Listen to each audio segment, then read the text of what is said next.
So this is my second injury for my sports physiotherapy rehabilitation program. So this athlete is Josh Silver. He's a rock climber at semi-professional level, and he's broken his wrist. So Josh was at a rock centre um, completing a conditioning class which involves bouldering. So on the undercliff of the way up, about halfway, he fell and put his right hand out to like soften his landing, and he landed very funny, and heard a snapping sound. So later, with it being checked out, it was inflamed, and a change of colour in the X-ray showed it was broken. So Josh's wrist was placed in a cast for 6 weeks. So this rehabilitation program starts the week after his wrist is removed from the cast. So the estimated time of recovery is about 4 to 6 months. So again, like I previously spoke about in my last injury, it's over 26 weeks, over the 6 months. And again, there's the same 4 stages. So the acute, the functional movement, the strengthening exercises, and the sport specific ones. And they all again have the same goals and training focuses. So the acute is just to reduce the swelling, um, and wait for it to just the pain to go. The functional movement was to introduce light stretches, dynamic and ballistic ones. The strengthening exercises was like body weights and free weights and resistance machines. And again, the sport specific was to introduce speed and plyometrics and replicating sports drills. So it could be like climbing the walls and getting back used to gripping his hands on the wall to climb it. So again, there will be a review at the end of each of these phases, which will be reviewed. And if they get worse or suffer the same pain, then they might stay on that stage longer. Again, like I previously spoke about, or they might move on if they're doing well. And then again, there's the same stages of healing graph, which I previously spoke about. And then the treatment that I'm going to use for this injury is different to my last one. So I've chosen to use cupping, acupuncture, electrotherapy, trigger point release, taping, thermotherapy, and cryotherapy. So again, the numbers are there to show at what stage in the 6 months I'll be using this treatment method. Um, and again, the same graph underneath is used to demonstrate this. So during the inflammation stage, during this phase, the wrist is very sensitive and limited methods can be used because it is an actual break. So only cryotherapy and maybe thermotherapy can be used to help to reduce the swelling inflammation. So this will also help to reduce the pain. So as you can see, it's about 2 weeks here and I've decided to use the thermotherapy and electrotherapy just due to it actually being broke. And you can't do much at that stage. During the repair phase, the pain and swelling should be minimal during this phase. However, after completing strength exercises, swelling could be back, and therefore using cryotherapy and thermotherapy to help to reduce this if it is more painful. And until the wrist can be moved or hold weights, this phase will continue until they're able to do this and move on to the remodeling phase. And during the remodeling phase, there will be a range of treatments which are used at different times to help increase movement, stability, strength, and help to reduce the pain that is caused during the exercises. So again, this will be things like cryotherapy, taping, because that's very important, due to like you being aware that you have the injury and you're not going to cause more external harm. And then again, looking at the short and medium and long-term goals. So I've done these short-term goals in relation to the training focuses for each of the stages. So the first goal is to help to reduce pain and swelling and try to minimize the amount of pressure and weight applied to the wrist. So again, this is the first in the acute phase to really just to reduce the pain. Then the next one is to start to increase movement and complete small exercises to start gain and improve range of motion again. So this will be daily exercises just to slowly start to increase the pressure and strength the wrist will be able to cope with. The next one's to ensure a complete range of motion is back and the initial functional movement is being used and signs and symptoms are reduced. So again, reducing that pain and starting to build up the strength is vital in order to get back doing the sport that they want to, and healing during the 6 months period. The next one's to introduce body weight movements to ensure stability is fully gained and higher range of motion is back. So again, this is slowly getting the wrist back to normal. Over time, this will happen if they stick to the plan. So again, this short term will be during the bodyweight exercises and strengthening exercise phase, which will be reviewed, and improvements will be made if regressions happen. The next one, exercises completed have strengthened and weakened the area, so the strength is almost fully retained. So then the wrist is nearly fully back to normal, and they can slowly start to get back into sport-specific exercises. And then so the last ones are about more sport-specific, and which are relevant to the athletes, so the rock climbing, and get back into the sport. To introduce rotating movements, and to complete a final fitness test to ensure that the athlete is back and fully recovered. So that would be like a test at the end of the 6 months, just to show the progress from the start, from when they just got out of their cast. The medium-term goals, so the first one's to increase range of motion, movement and stability through strength and resistant exercises, like the ones I'm going to describe in each phase in a minute. The next one's to be aware of how to deal and adapt with exercises for specific sports, and be more self-driven, and add harder levels at their own pace. So if they feel like some of the exercises we're prescribing are too easy, they should really push themselves in order to get back as quick as possible, and to be able to climb a medium level wall, so it's a level 5B in rock climbing.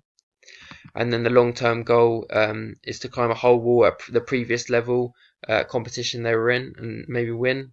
And so to be able to climb the wall in the most strategic way at the previous level they were at before they received the injury. So moving on to the specific exercise I'm going to prescribe, so looking at phase 2, which was the functional movement. So the first one is keeping the bar level. So an example of this is here. So it's keeping it level, and if this is too hard, regression could be using a lighter bar, or with assistance if again that's too hard. So it isn't solely focusing on the wrist, but it's still applying the correct pressure which is needed for it to get strengthened up. A progression would be using a heavier bar or using it one hand. So an example would be, this is an example of a one hand, which is harder than obviously two, because all the pressure is going through the one hand, so it's really targeting that wrist. So they should do 10 seconds 3 times with 1 minute rest in between. So the next one is a hand roll-on ball. So an example of that is here. So you're literally just holding the ball, rotating your wrist around, rotating it around for 30 seconds 3 times with 1 minute in between. So I haven't offered any progressions or regressions, because I feel like at this stage this functional movement exercise would be appropriate for them during this stage. The next one's a wrist flick, and they'll be doing this for 10 reps of 2 sets with 30 seconds in between. So this would be here. So this is the actual exercise. So a wrist flick, so starting at a right angle, the fingers pointing backwards and then flicking them forwards. So a regression would be start to move the fingers pointing up, and then a further regression would be support with one of the wrists with the other hand, which an example of that is here when she's holding her wrist. But a progression would be using a basketball and flick the ball using the wrist. So it's an external object, which makes it hard as you're pushing a force. And then a further progression would be use a weighting ball, so again using a heavier force and really trying to strengthen that wrist up, and that would be a functional movement exercise. So moving on to phase 3, which is the strengthening exercise phase. So the first exercise I prescribed is a resistance band wrist flexion. So an example of that would be here. So using that band and pushing upwards, upwards and down. And a progression of this would be a bar lift or an upward barbell lift. So this is the barbell one, and this is the longer barbell. And again, it's just using them strengthening exercises slowly to improve it. And they should do 8 reps of 3 sets of 30 seconds in between. The next exercise would be a resistance band with extension this time. So it's again using the same exercises but extending it, so it's going downwards, pushing downwards, and again it's just the opposite way of the previous exercise, just to get the most rotation and strength in the different areas in the wrist to get it back so they could be climbing the rock climbing wall again. And again, this would be the same. It would be 8 reps with 3 sets with 30 seconds rest in between. So the third exercise would be squeeze a tennis ball. So an example of this is literally just getting a tennis ball and squeezing it as hard as you can. So again, this applies pressure and really gets the tendons and ligaments working to improve the wrist. And a regression with this would be using a softer ball, because that would be lighter to it would be applying less pressure to the ball. And then a harder one would be a progression, as it would be harder to squeeze. And they should squeeze it up and downwards for 10 seconds continuously, and 3 sets with 30 seconds in between.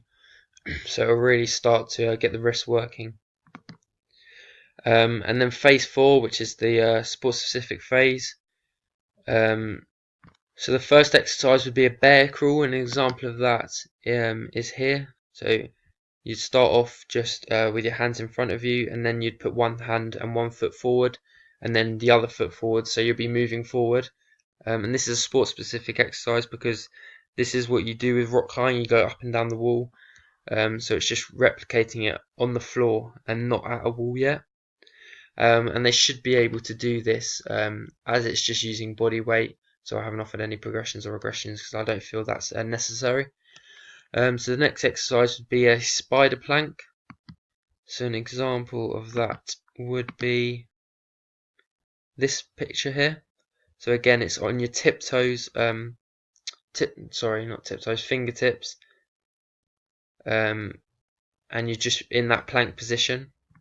And if that's too hard, you could just go on in a normal plank position. So again, here it's a normal plank position, just with your hands flat, but it's still applying pressure, just not as much pressure as on your fingertips.